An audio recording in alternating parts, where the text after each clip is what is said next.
Chapter 36. Rich Brown Soil. Torn scrap of parchment, unidentified. Geographica speculated as to the cause of the strange magical phenomenon found in the ravines of the Dove Cliffs. The cause of these null zones of magic have not been, to date, documented in any other place in Equestria. The best unicorns of our ages have not prevailed in advancing any theories beyond mere speculation. Geographica insisted as to it being a remnant from the reign of the dead tyrant of Chaos, and his goal was to prove his theory. Her Royal Majesty, Princess Celestia, Sol Invictus, all praise her name, and Queen of the Sun, deemed Geographica's petition for her royal intervention to remove this unnatural blight to be unnecessary. We can only bow to Her Majesty's wisdom, for if nothing untoward has occurred in recorded history at the Cliffs of Dove, as so with the Everfree, then it must be so. Geographica's testing proved inconclusive and ultimately fruitless, as Her Royal Majesty had foretold, and his studies turned to that of Nothing! Nothing about how to replicate those magical null zones it talks about! This was all a waste! I can't fight border guard unicorns with this! Prey mentally fumed, heart full of hate. It's all useless! Some crinkle dumb gonna glass of masala! His eyes widened and he stumbled back, almost losing his footing in the undergrowth. Then a snarl twisted his hollow, half-starved features. Snake! Prey hissed. Stay down there where I buried you! This is my head! I am the one in control, not you! Why won't you stay dead? The Royal Guard was nervous. Just a bit. Still, he was a Royal Guard, and had been for 3 years now according to his file, so he didn't fidget on his stool. Not quite. His nervousness was rather understandable. For the last 3 days, the Night Guard had periodically been pulling Royal Guards off duty to interview. The rumors going around the mess hall, and no doubt the barracks too, were that it was a witch hunt. That the Thestrals were just looking for a reason to try and get some pony fired. The officers were not happy. The fresh recruits were not happy. Captain Shining Armor was not happy. The whole Royal Guard was not happy. Very bold to suddenly think they can stick their noses into where it doesn't belong, this particular Royal Guard was thinking. Still, sitting in the dim office, on the uncomfortable rickety stool with only 3 legs that touched the floor at any one time, in front of the large desk, about to be interviewed and faced with one of those slit-eyed Thestrals, well, he decided to keep that opinion to himself. The Royal Guard Pegasus, named Shooting Skies, aged 27 and 11 months, unmarried, no criminal history, slight allergy to peanuts, or so his file said, tried not to let his face show how much being near the Thestral Sergeant disgusted him. Not that it seems to matter. The Thestral who'd introduced himself as Sergeant First Class Gloom barely seemed to be paying attention, flipping through a clipboard of papers instead. This whole thing was weird. Annoying, pointless, and weird. Why didn't the captain just tell the bats to mind their own bucking business? Celestia damn bat ponies! I hate weirdos. But by far the weirdest thing about this whole experience to Shooting Skies was that the interview was apparently going to be carried out by a sheep. A baby sheep. The Pegasus silently fumed. I thought Songbird was joking about a lamb. Look at her. What's she even doing being allowed in here? Is this some big joke to the Night Guard? Prey cleared his throat noisily and began reading off from the sheet in a high-pitched voice.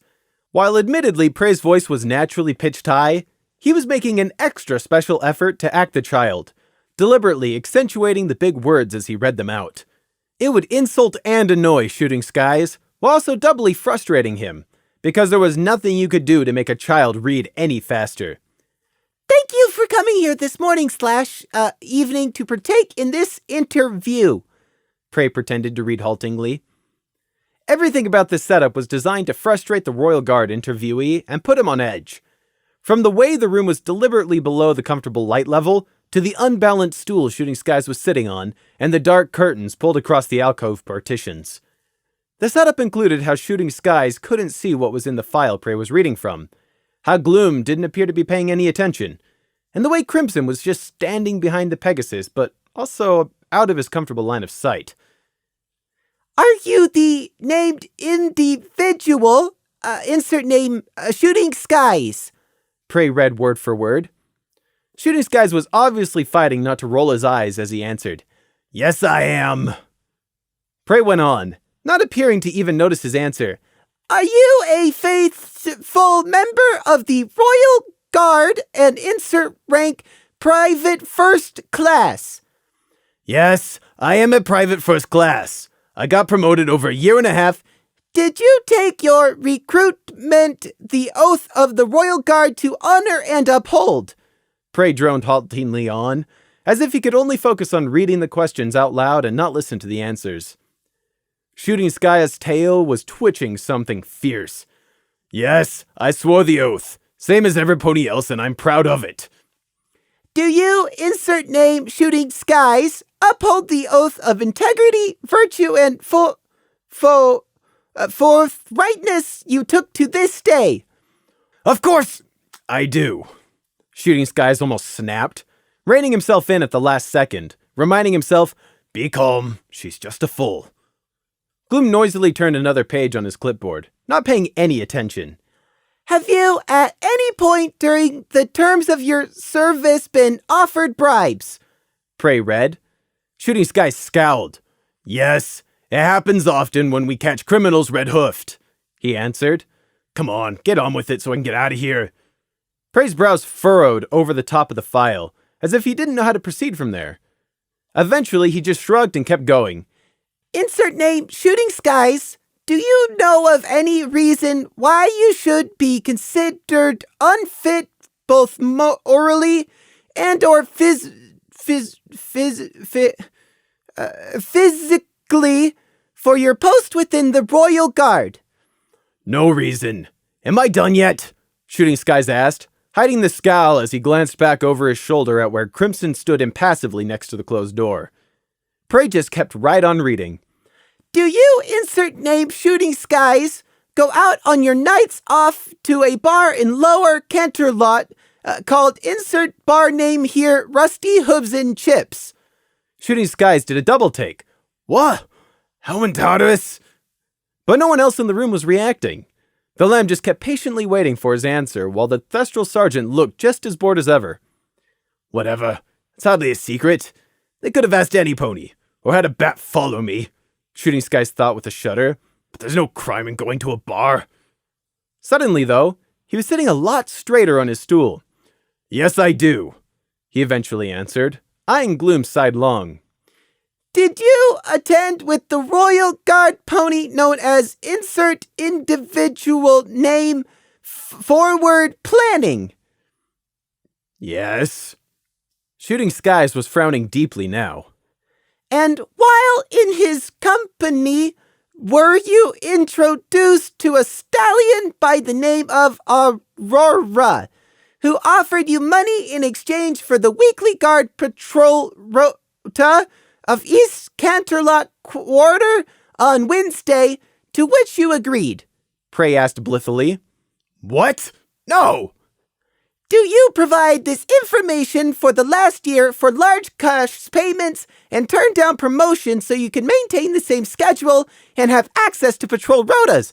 This is horse apples! I've been a loyal Royal Guard all of my service! And did you, and forward planning, cover for each other on patrol whenever you partnered up to look the other way? Never! Did you both rationalize it? That no one was really getting hurt? That it was everyone's choice what they do with their own body? That salt is just a low-end drug? That if not you, someone else would? Why should the money go to someone else less deserving? Haven't you worked hard your whole life? Don't you have big dreams?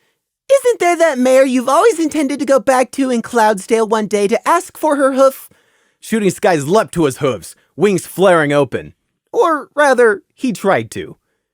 Crimson swiped his hooves out from under him just before they touched the floor.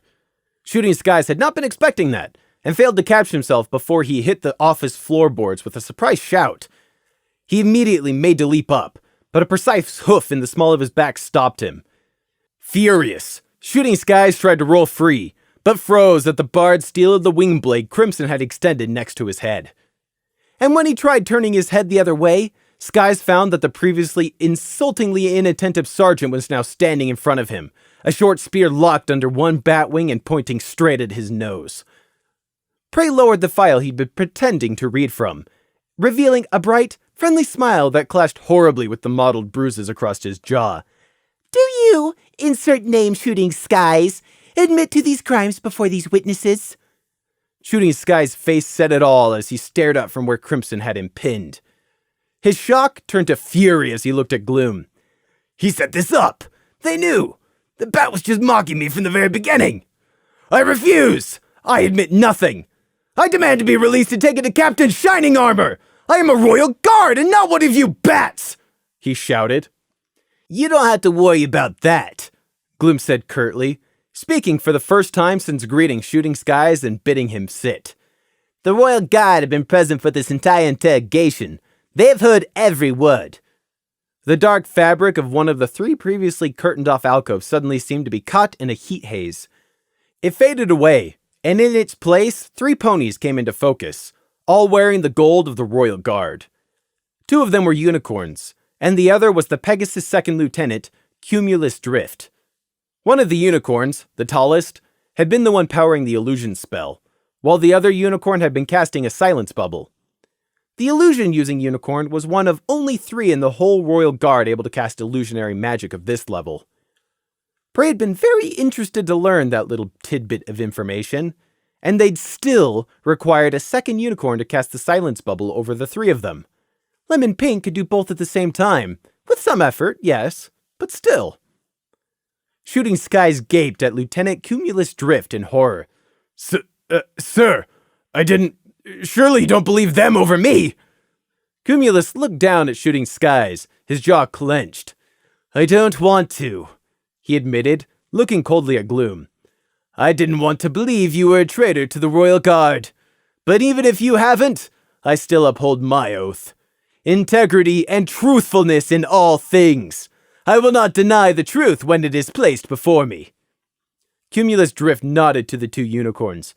Arrest Shooting Skies for corruption, dereliction of duty, accepting bribes, extortion, an accessory to drug dealing, and criminal conspiracy.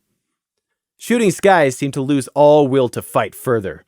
He didn't struggle, just stared at the ground as Crimson and Gloom stepped back and let the 2 unicorns take over. Shackles were produced, and soon, Shooting Skies was chained and being led from the room, head hanging and wings drooping in shame. The IS&D watched them go. Only one of them was privy to the thoughts of the 4 Royal Guards, shortly to be 3 Royal Guards and 1 ex-Royal Guard. Rather than being grateful to the IS&D for exposing another traitor, instead, they were angry. Angry at the Night Guard for having done this to them, even if it was the lawful thing to do. Furthermore, the manner in which the IS&D had exposed Shooting Skies had been rude and insulting. The sergeant getting a child to read out the charges like Shooting Skies wasn't even worth his time. Despite everything, Shooting Skies was still a Royal Guard and deserved some respect. They didn't consider that might have been the whole point for the IS&D setup.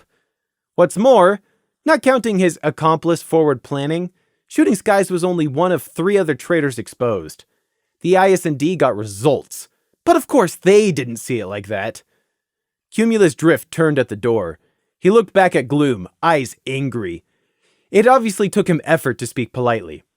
Captain Shining Armor is very grateful for the Night Guard's assistance in investigating the Royal Guard. Please pass on my thanks to Captain Nighthawk, Sergeant. He didn't do Gloom the courtesy of waiting for a response, marching out and banging the door shut behind him. Gloom sighed as the IS&D were left alone in their office. Well, that could have gone better. Really, sir? Crimson asked. This was the 4th successful interrogation. We exposed the traitor, with witnesses present from the Royal Guard, who will have no choice but to believe the evidence. Gloom was talking about the bit where they now hate the Night Guard with a passion. Not that they didn't before, but this was a personal thing to the Royal Guard officers, Prey explained. He'd been doing that a fair bit, making an effort to assist Crimson's understanding. No one had noticed he had his hoof poised under the desk until after the Royal Guards had left. Those ponies may have had 2 unicorns, but this was the IS&D's office. Over the last 3 days, The IS&D had been hard at work in here, meaning Prey had had even more time to place discreet runes about the place. Prey had made the office into his domain. Unicorns might be immensely powerful beings, gifted with terrifying natural weaponry, but they were still mortal, and were especially vulnerable if you caught them by surprise. If they couldn't get a moment to concentrate, they couldn't cast. So, if those Royal Guard unicorns had gotten aggressive, well, Prey only had to twitch his hoof, and the rune hidden under the desk would have triggered and taken care of them. That's right, the desk. The IS&D had finally received, at long last, furniture to outfit the office with. Well, one desk and 4 rickety stools wasn't much, but it was a start. Gloom had commented they should bake a cake over the monumental success of the requisitions department finally pulling their tails out and actually doing their job. Gloom was only being half sarcastic when he said that, too. Yes, quite, Gloom said, not amused. His promotion to Sergeant First Class aside, Gloom's mood since the lumberyard 3 days ago had been dour. Which is to say, a vast improvement. Stopping Garrow had really helped Gloom. Now he was not above the odd joke like the one about requisitions department, although he was not quite back to being normal just yet. Prey listened in with his mind leech abilities enough to know why. Gloom was aware of how much could have gone wrong. Oh, plus Gloom was still feeling guilty over Prey having had to kill a person. Only one that Gloom knew of. Seashores was still unconscious in the critical ward. The sergeant and Crimson had both cut off a lock of their mane and done the shortened piece up into a strange knot. Apparently it's something they did to mourn the passing of someone taken before their time, like Oyster Pinion. Gloom's guilt over that was still strong. Well, that's his problem, not mine. Prey certainly didn't feel responsible for Gloom's extra guilt. He had enough of his own to carry. It wasn't something that was ever going to disappear, and Prey had made his peace with that. Or as much peace as was possible anyway. Sometimes, he even managed to convince himself it helped. Well, Prey snapped the file shut and gingerly stretched his still bruised forelegs above his head. I think that's the last of them. I judge it unlikely the salt dealers had any more people inside the guard. Ponies, Gloom corrected without even realizing it. And how sure are you that Shooting Skies was the last traitor? We've only been interviewing for 3 days. Well, he was the last of the leads we had, sir. Prey shrugged. He couldn't claim all the credit for their sterling work, however. Prey knew the names of the traitors from Garrow's absorbed memories. Gloom considered that for a while. Actually, you might be right. Shooting Skies might have been the last. Cutie Mark was saying we were on the right track with our investigation up until this point. And now, sir? Crimson asked. Nothing, I think. Which could mean we finished. Or it could just be because we're out of leads. Gloom glanced back at his flank, but of course his mark was covered by his armor. This thing can be very aggravating sometimes, he sighed in frustration. Oh, poor you, one of Harmony's chosen. Your free, magically gifted talent is not as powerful as you would have liked. Woe is you, Prey commented inside his head, unimpressed. Gloom had ordered Prey to conduct all the interviews of all the royal guards, or, in the guilty ones' cases, interrogations. Prey had known protesting was pointless, so instead he'd insisted on the setup they'd done. Gloom had not approved of his insultingly foolish performance, but Prey's excuse was that their suspects would not take a lamp seriously anyway. So, how better to make them underestimate the seriousness of their situation than by making it as absurdly childish as possible? It worked, too. Shooting Skies had not been on guard until Prey was almost finished with the interrogation. Well, that's the reason Prey had sold. The much simpler truth was, he didn't want to become known. The Royal Guard officers had insisted on being present for the interrogations to make sure they were fair, and he wanted as few of them as possible realizing he was anything more than he appeared. An innocent runt lamb. Completely harmless and definitely not a threat. So now instead, the Royal Guard all thought his insulting performance was scripted by Gloom, and that's where their anger was firmly targeted. If there are no further leads, then I do not think there is anything further we can do, sir, Crimson summed up, shuffling his wings into a better position to accommodate his father's wing blades. It could be worse. We could have achieved nothing, Prey said, pointing out the obvious. True. Well, this is a good place to stop as any. if you're forced to halt because you run out of leads to follow up, you're probably doing something right, Gloom said, slotting his short spear back into its holster across his back. The new armaments had been one of the amendments Nighthawk had been speaking about. Prey had been very, very, very surprised when the changes Nighthawk had implemented were actually good for the IS&D. Good things didn't happen to them. He was suspicious, to say the least, but Nighthawk really hadn't had some hidden agenda. Actually, it was a bit foolish for Prey to have suspected that. The captain wouldn't have sugar-coated anything. That was more Starry Wing style. Nighthawk would have just straight up told them if there was some deeper reason for his amendments, and gruffly ordered them to stallion up and deal with it. So now Crimson had his father's wing blades returned, and along with Gloom, had been granted special permission to bear a weapon at all times when on duty. Gloom had been going to request a license to do just that anyway, because I'm sick of us getting caught off guard and not having weapons when it would have really helped. Fortunately, Nighthawk had beaten him to it, granting permission before Gloom even asked, having thought along the same lines as the sergeant. Gloom winced.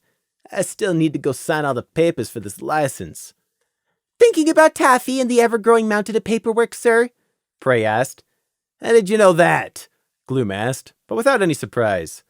After the 4 dozen interviews they'd conducted where Prey had been unerringly able to get under the Royal Guard's skin, picking out details about their personal lives without fail, it hardly came as a surprise to Gloom. You always make the same grimace whenever you're thinking about Taffy and paperwork, Prey answered. Gloom frowned and turned to Crimson. Do I? Do you what, sir? Do I always make a face whenever I'm thinking about paperwork? I don't know, sir. I don't know when you are thinking about paperwork, so I don't know what face you make. Crimson answered. The face Prey said I made just now. I am sorry, sir. I was not paying attention to your face. Well, right. But I'll do it again. Just let me think about paperwork, Gloom said, and tried to remember what expression he had unconsciously been making. That face, sir? Crimson asked, unsure. Gloom gave up. No, the other one. It doesn't work when I'm trying to do it on purpose. Doing what on purpose? Trying to think about paperwork without becoming aware you are thinking about paperwork, sir? I don't think that will work. Crimson's right. It's no good now. You become aware of it. Forevermore, you'll be self-conscious whenever you catch yourself thinking about paperwork. Prey broke in. Thanks, Prey. The pleasure is all mine, sir. I'm sure it is, Gloom sniffed. However, there are better things to talk about than the philosophical insights to my facial expressions. Like going to lunch. Well, I mean dinner. Come on, let's go eat. Prey was all behind that. Gingerly, he hopped down off the chair. It had not been made with someone of Prey's stature in mind, and his bruises had not appreciated sitting on the hard wood for every interrogation they'd carried out today. What Prey wouldn't have minded was a whole load more of those giant floor cushions for sitting on. Well, giant for him. That would be much better. Who knows? It wasn't even that much of an impossibility. Life had been full of surprises recently. Like 3 meals a day. They'd actually been able to attend the mess hall to eat all 3 daily meals. The crazy hurry of investigations and workload be damned. Something the nurses Happy Healing and Mulberry would no doubt have been very pleased about, if they'd known. The reason for this miraculous occurrence was the reshuffling of the IS&D schedule, another one of Nighthawk's unexpectedly helpful amendments.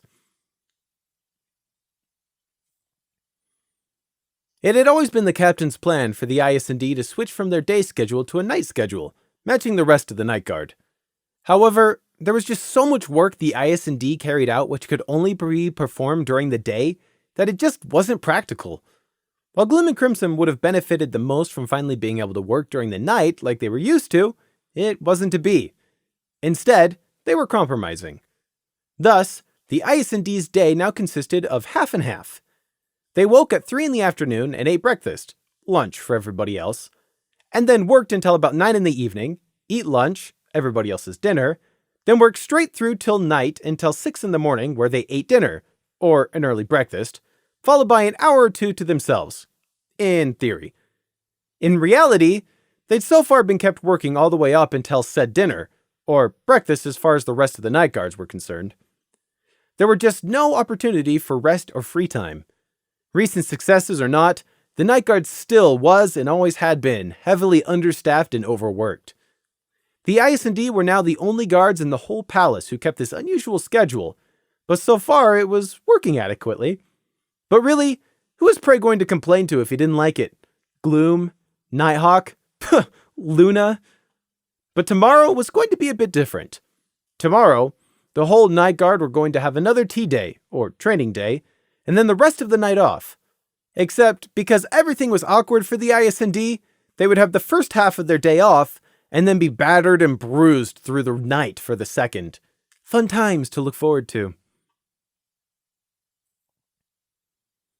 Their lunch, or everybody else's dinner, depending on what you wanted to call it, was cabbage casserole and beetroot.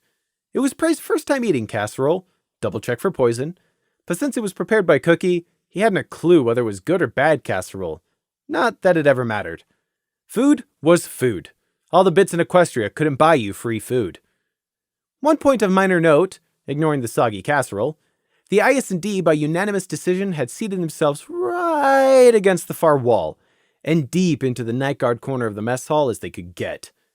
Usually, they sat somewhere near the middle of the room, between both the Royal and Night Guard section, but not today. The reason for their change was simple. Here, they were safely surrounded by Thestrals. Over there, they would have been in direct view of the Royal Guards. If there were to be a vote, it would have been easy money to bet the IS&D were the Royal Guards' least favorite Night Guards right now. Hence the change in seating arrangement. Out of sight, out of mind. Or that was the general idea, at least. I think one of them just sent a look this way that constitutes as a death threat, Gloom said, exasperated as he turned back from looking over his shoulder. Prey's mouth was too full of casserole to respond, but Crimson's wasn't. It is only reasonable that if they are not able to honestly police themselves, somebody else has to do it for them. They should be grateful to us, really. That's certainly not the way they see it. We've exposed and arrested 4 of their number. 4 ponies which they used to know, trust, and work alongside, Gloom explained to Crimson. Crimson blinked. I know that, sir. That is precisely why they should be grateful it is us who has found them out, and not one of their own number. How much worse would that have been? That was rather more insightful than Gloom or Prey had been expecting, but Prey now understood there was much more to the Pegasus than he knew. Just Gloom, not Sir Dinner, Gloom eventually remembered to remind Crimson, picking up a forkful of casserole. The sergeant slowly chewed his food, not because he was savoring the non-existent taste, but because he was thinking. Something Crimson had said had reminded him about something he'd forgotten to ask Prey about. Prey said a Zebrakin curse word internally, hearing the question before the Thestral voiced it out loud. He really wished Gloom had forgotten. Hadn't Gloom made a conscious decision to put Garrow behind him? Yet now he was still going to ask Prey. And right here in the mess hall, too. Prey, Gloom began slowly as he considered his words, keeping his tone low so it didn't carry. Thestrals had sharp ears, although not as sharp as Prey's. Back in the flat, when that sadist snuck up on us to shoot, no, to murder Oyster Pinion, you knew what to do. How? Prey swallowed his food and pretended he didn't know what Gloom meant. Knew how to do what? He asked. The arrow. You knew how to respond. What to do and what not to do. Gloom put it delicately, while thinking, and you weren't bothered by the blood either. Gloom managed to refrain from staring at Prey's hoof. This time. What do you mean? Prey repeated. Gloom put his fork aside, suddenly not hungry.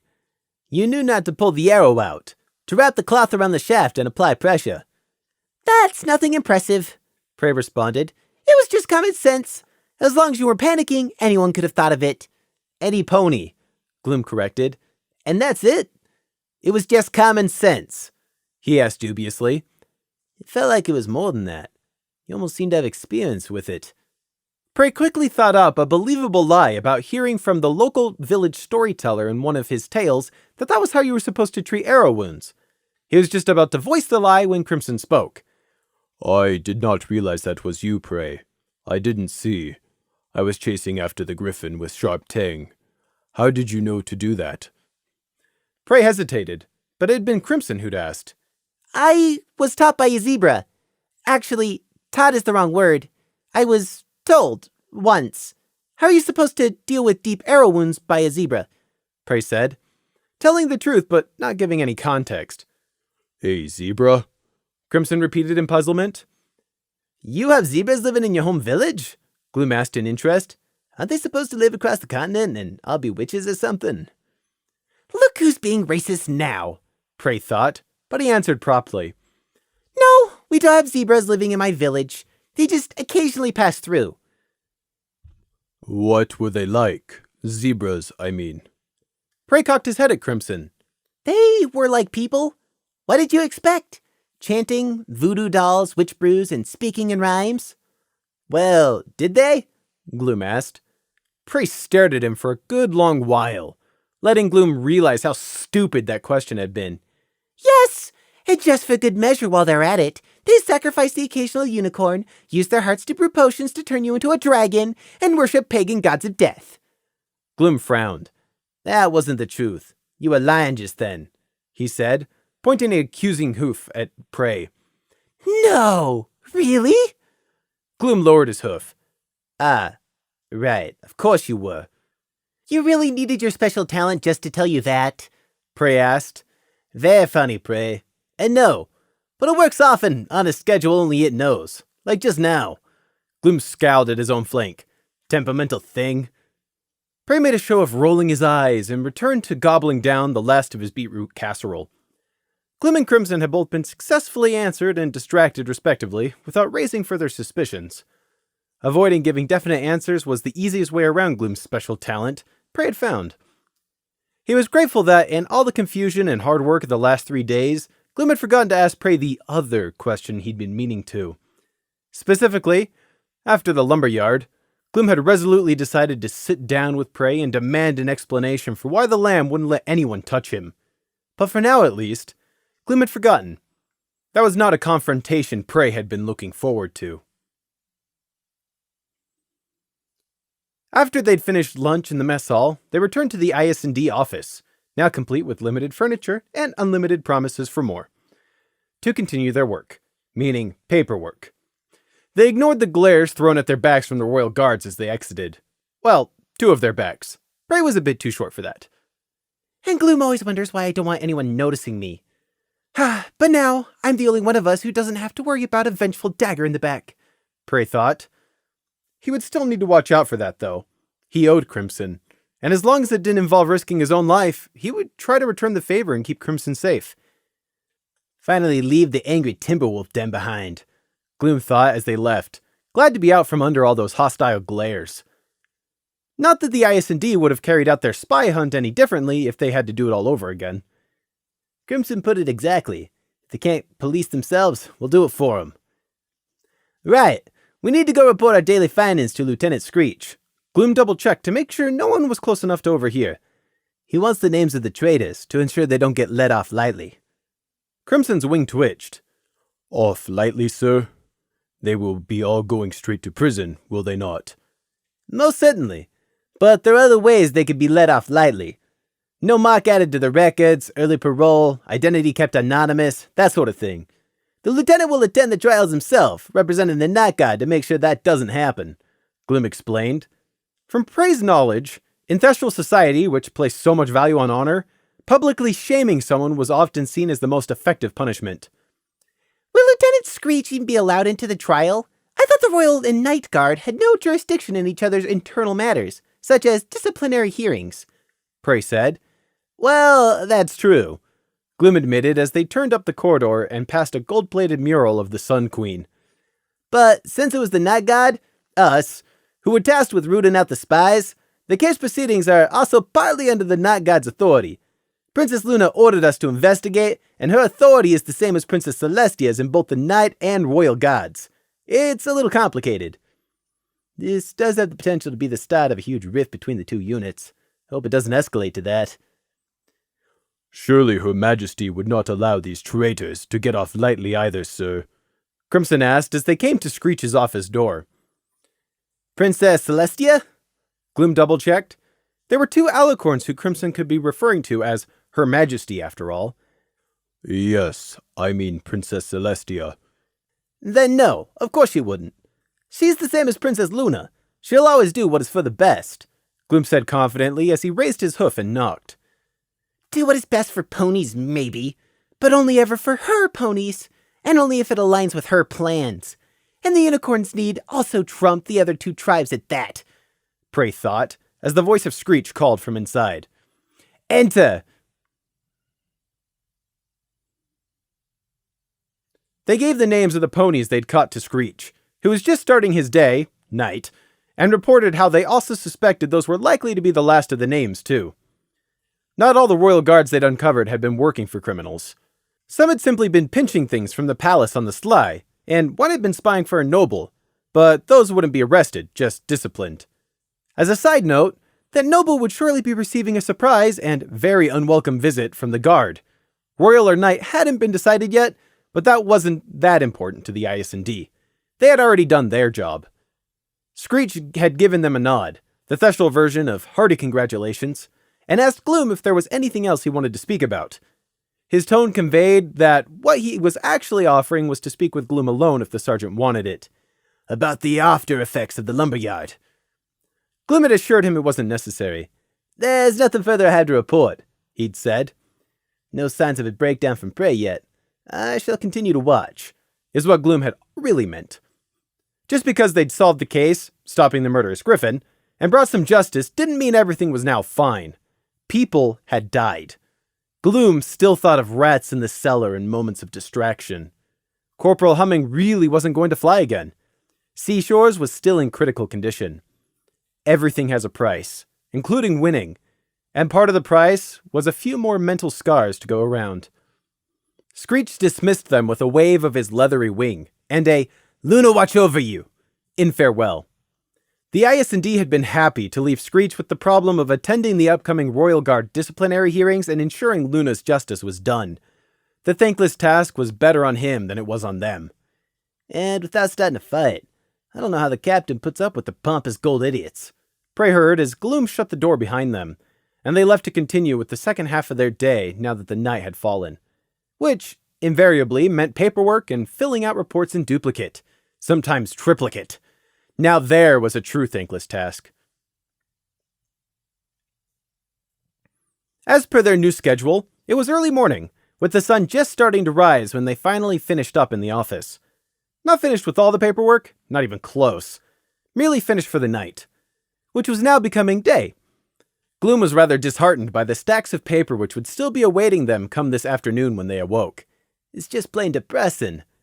But their shift wasn't quite over just yet. No rest for the wicked. First in line again this morning. Well, here you go, dearie. You get better soon, okay? Yes, Miss Cookie. Thank you, Miss Cookie, Prey said sweetly, returning the cook's concerned smile as he balanced the tray on his back. The advantage of having their dinner so late, it was actually early, was that they were always the first ones here and had the mess hall to themselves. Cookie kept smiling until Prey was walking away. Then her face morphed back from its happy state, all the way through its usual grumpy state, and out the other side to its barely restrained righteous fury. You! She almost spat, jabbing a hoof at Gloom and Crimson, who stood braced.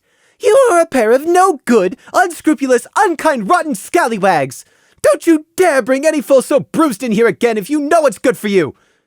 Apparently, those were some very foul insults she'd used, at least according to the Gospel of Cookie. Gloom could only grit his teeth. Don't worry, the feeling's entirely mutual. Perhaps I will take that advice and get out of here if I know what's good for me, he thought with distaste, examining the near slop in his bowl. The shift went on uncaring of the sergeant's grievances against taste. Prey finished punching his pillow into shape and sat atop it, before beginning the far too lengthy process of checking how his various hurts were healing up before sleep. Unpleasant tasks always took the longest. That said, his cuts and scrapes were coming along nicely. It was mainly just the larger bruises left to fade now, and, of course, Garrow's final parting gift on his foreleg. The last physical reminder of the Griffin, at least. As far as mentally went, though, well, it was a good thing Prey was so skilled at keeping memories locked away. Prey began unwrapping the bandage from his foreleg. Why couldn't Garrow have caught the tracer instead? Would that have been too much to ask? Prey thought, sourly looking down at the golden bands, glimmering smugly up at him in the lamplight. The one armored bit of his body which might have saved him from two painful new holes, and of course it had to sit just half an inch too low. Typical. Speaking of armament, Gloom and Crimson were actually taking the time tonight to properly clean, oil, and pack away theirs. That had been another unexpected but welcome bonus to these last 3 days. Time. Even putting aside the impossibility of the 8 hours sleep they were supposed to be getting a night, and the actuality where they got 7 and crammed everything else they were supposed to do in their non-existent free time into the sacrificed 1 hour, it was still a massive improvement on the previous 18 to 19 hour days they'd been working. Or rather surviving, as they prepared for Wheatplow's trial. And the cellar murder case too. But as Gloom kept reminding himself, that's over and shut. Put in the past and move on. Or at least try to. Prey still caught Gloom thinking about rats at least half a dozen times a day. But then, it had only been 5 days since the lumberyard burned. He glanced sideways at the Thestral in question. Gloom was gripping a shin plate between his 2 wing claws and vigorously working a grease cloth into the strap to keep it supple. The strap wasn't leather, Prey knew that, but hadn't found out what sort of replacement it was. No one in Canterlot used leather. Not surprising, considering where it came from. Nature wasn't pretty, but pigs weren't sentient. In the Resistance, the Griffins hadn't tanned leather from pigs.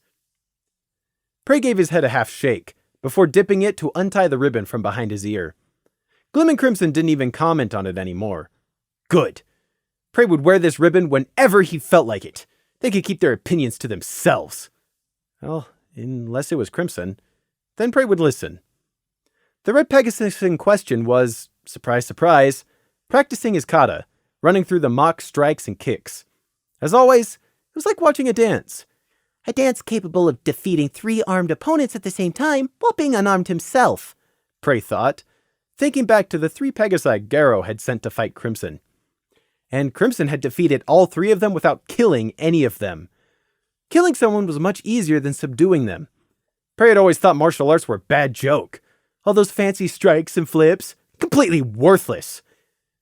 While you were doing a spinning kick you'd practiced 1,000 times, your opponent wasn't doing anything fancy, it simply rammed into you with a knife. Or if they were a unicorn, ripped your legs off from 20 paces away. That's how things worked in a real fight. Yet Crimson had beaten all 3 Saltworkers. Sure, he'd been wearing armor. Sure, none of them had been unicorns. And sure, Crimson was a warrior with proper training. And sure, Crimson said he didn't think the 3 Pegasi really wanted to kill him. But still, 3 on 1, and Crimson had triumphed. Perhaps the type of martial arts Crimson practiced was actually an effective one? It'd been enough to beat 3 untrained Pegasi, and that was all without Crimson even having his Wingblades equipped at the time. Which he was now wearing. Nighthawk had returned Crimson's father's blades to him now that he'd proven himself completely devoted to Luna's cause. Crimson's flowing dance looked a lot more dangerous now with the naked steel barred along with his wing edges. Those 3 Pegasi were lucky he was unarmed at the time, Prey thought as he watched the display, his hooves slowly folding the ribbon up and tucking it away under his pillow. Strangely, despite Crimson being armed and obviously dangerous, Prey did not fear him. Not anymore. That didn't mean he trusted Crimson, because he trusted no one except Lemon Pink and himself. But it was more than could be said about any other person. Crimson's wing blades were a matching set passed down from his father. Prey remembered how the Pegasi had Gloom swear on his honor the very first night they would be kept safe. Watching Crimson receive them back from Lieutenant Starry Wing had made it obvious how much they meant to him. He hadn't thanked Starry Wing, or even waited for the lieutenant to leave before unfolding them and checking for damage, ice flicking over the joints for any specks of dust, smoothing his hoof along the flat of the blade to feel for any scratches. Those blades were most assuredly the only thing Crimson had left from his father, and it showed. Whatever other possessions his father might have owned, Crimson certainly wasn't getting any of them back from Clan Mirrodin now. Prey had nothing left from his mother or brother, back from when he was Gossamer. You don't deserve anything, a little voice in the back of his head said. Prey shook it off. Mementos were nothing but pointless sentiment anyway. Thestrals, however, did greatly value their heirlooms, but with a slightly different take. In the austere lives of the clans, Thestrals had little which wasn't strictly practical. With the exception of some jewelry, if it served no purpose or was subpar, you wouldn't consider passing it down to your children. Take, for example, Crimson's father's wing blades. Useful in and of themselves, and definitely not meant to be hung on the wall and reminisced over. Actually, Prey had been rather unimpressed by the wing blades when Crimson had received them back. From all the fuss Crimson had made, Prey had expected something more. But they were just plain, if a well-cared-for, pair of wing blades. No flourishes, engravings, decorations, or old enchantments. Just polished dark wood for the brace, the simplest of lock joints for when they were extended, and a plain steel blade. The only differences Prey could see in Crimson's wing blades compared to the regular Nightguard ones were that they were just a little bit longer for extra reach. That, and Prey was sure the straps on Crimson's blades were made from actual leather. But at least Crimson had a weapon, and one he was skilled in too. Gloom had his short spear, one end and narrow diamond head, and the other a weighted butt. It wasn't a personal weapon like Crimson's, but one of a number standard issued from the Nightguard's armory. Nevertheless, Gloom carried it casually enough to convince Prey that Thestral knew how to use it. But Prey, of course, was still weaponless. Really though, what could Prey possibly wield that would be more dangerous than the runes on his hooves? The only weapon Prey could have even held without overbalancing was a dagger, and that wasn't a weapon the guard used. A dagger was not a defensive weapon, nor could it be used to maintain the peace. A dagger could only be used to attack with, and its whole purpose was to kill. That might have sounded obvious, but most weapons were not made to kill. They were meant to be a threat, to say, "Don't mess with me, I've got a big club!" A sword did that. It could be used to fend off an opponent and keep them out of reach without ever coming to blows. A spear did the same, but even better since you could also hit or trip somebody with the haft. A club or hammer strike were blunt and could be pulled to disable rather than to kill. A knife could do none of those things. It was made for stabbing in close quarters. Nor was it threatening and visible enough to deter the fight altogether. That was the exact opposite of what the guard wanted to do in any situation. They were there to keep the peace. With all that said, Crimson's practice did not look like it was designed to keep the peace either. Not unless ending the fight in a permanent manner counted as keeping the peace. He's not bad, is he? Gloom's question made Prey blink and recall his attention. He looked away from Crimson, who was coming to an end of his kata, and over to Gloom's bunk. The Thestral had paused in sealing the letter he'd been writing to join Prey in watching. "Pardon? Crimson's quite skilled, isn't he?" Gloom said again. I wouldn't know, not having any experience at all, Prey said, gesturing down at his runt self. Well, take it from me. Crimson is a lot better than most Thestrals. And Pegasi too, I suppose. I'm no expert myself, but I'm good enough to be able to tell that Crimson has a lot more skill than me, Gloom said, lifting up the envelope to lick the seal. You use a short spear, Prey pointed out. True, but that's just my preference. That doesn't mean I can't use a wing blade. Or like in Crimson's case, 2 wing blades at once.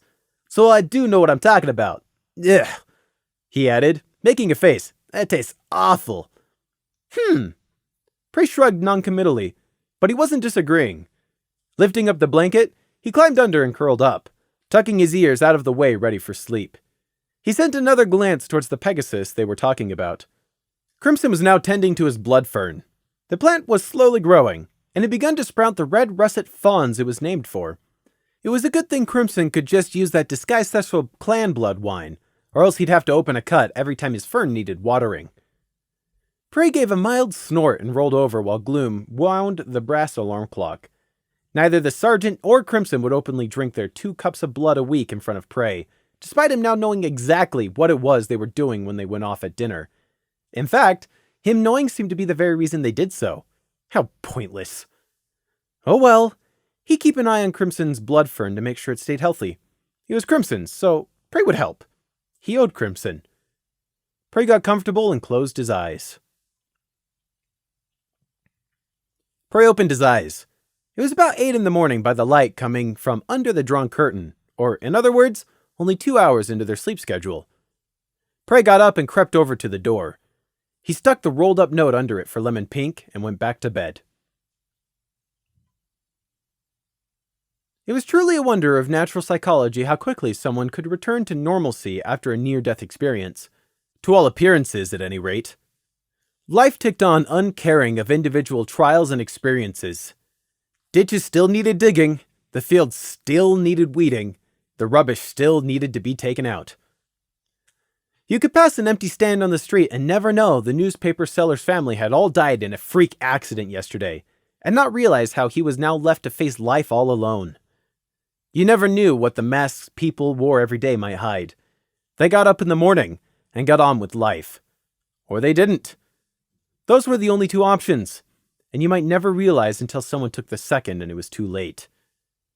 As such, the Aes Sedai got on with their lives and put the lumberyard with all its murders and near deaths behind them. Or at least buried it deeply. Later that day. The Happy Customer Cafe was certainly busier than their last visit, although that might have had something to do with it being 2:30 in the middle of the day, rather than at the crack of dawn like last time. Once again, the three of them sat in the corner of the slate-paved courtyard, as much in the shade as they could get. A couple of other contented customers occupied other tables, chatting away blithely. It was a bit of a surprise that the mayor who'd waited on their table last time still remembered them, although only a little bit surprising, since Prey was willing to bet that he was the only runt sheep in the whole of Canterlot right now. Hello, and welcome back to the Happy Customer. It's nice to see you enjoyed your food and came back. What would you like to have today? Pottery Clay asked, beaming. Gloom was wearing a dusk pony amulet. He had to be, or else the mayor definitely wouldn't have been smiling. They gave her their breakfast orders, since it was currently morning according to their schedule. From the breakfast menu? That's fine, but have you had a look at our lunch menu? It's much better suited to this lovely day, I assure you. Would you like me to come back once you've had some time to look at it? No, breakfast was fine, thank you very much, Gloom politely told her, while personally thinking, I remember her too now. She was just as nosy last time. Are you sure? I can guarantee it's up to every pony's taste no matter the time of day and goes very well with our tea too. Pottery Clay kept on pushing and prodding, concerned they were not getting everything out of their meal that they could be. Luna, give me strength. It took a bit more convincing with an increasingly strained smile on Gloom's part before Pottery Clay finally took their breakfast orders and left. Pottery Clay aggravations aside, the food was pretty good. Prey hardly tasted it, more focused on devouring it as soon as was equinely possible, but he still noticed it was relatively tasty. He'd gone for the same leek and potato salad as last time because he knew what was in it, and thus would be able to pick out any poisonous elements, unlike the pancakes which Gloom and Crimson ordered. Try branching out a bit, Prey. Try new things. What's wrong with having the same thing again if you enjoyed it the last time? Prey had returned. They ate, paid, and left. In a reverse of their path from the first day in Canterlot, they made their way to the bank next. That had been, almost 2 weeks ago? It felt more like 2 months. So much had happened since then. The reason they were going to the bank was the same reason anyone went to the bank. To get money. Specifically, to make a withdrawal with which to go make a deposit on renting a flat. A month's pay was finally enough to do that. That had been another one of the things Nighthawk had said would be changing. Prey and Crimson had apparently proven they could be trusted after all they'd done. That meant they were allowed to live in a flat instead of being confined exclusively to the palace barracks. Prey was almost ecstatic about Nighthawk's oversight. Sure, he wouldn't be allowed to move in and be unobserved straight away, but it was only a matter of time. Apparently all you needed to do to earn enough trust is to kill a murderer, expose the drug trade, and stop a series of riots which no one else was able to do. Prey thought. Still, not enough trust to remove the gold tracers, though.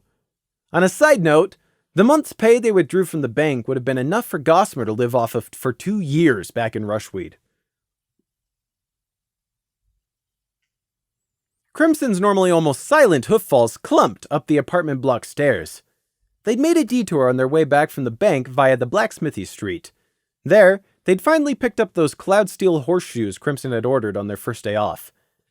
The Pegasus blacksmith had given up hope they were coming back, but had kept the Lightning Forge horseshoes just in case. So now, Crimson had 4 brand new cloud steel horseshoes to get used to. Crimson had been getting a lot of new gear recently, Prey noted. Although, of course, Crimson wasn't wearing his newly acquired wing blades right now as they trooped up the stairs behind the apartment block's landlord. No non-guard was allowed to carry weapons in Canterlot, not even if you were off duty. As it was, it'd taken quite a lot of convincing and persuasion to get Crimson to leave his father's wing blades back in the bunk room. Gloom had to remind him, "We're not in the clans anymore. There are different laws here we've all got to follow." Gloom was quite correct. Crimson was no longer in the clans. Right now, they were on the second story of this apartment block.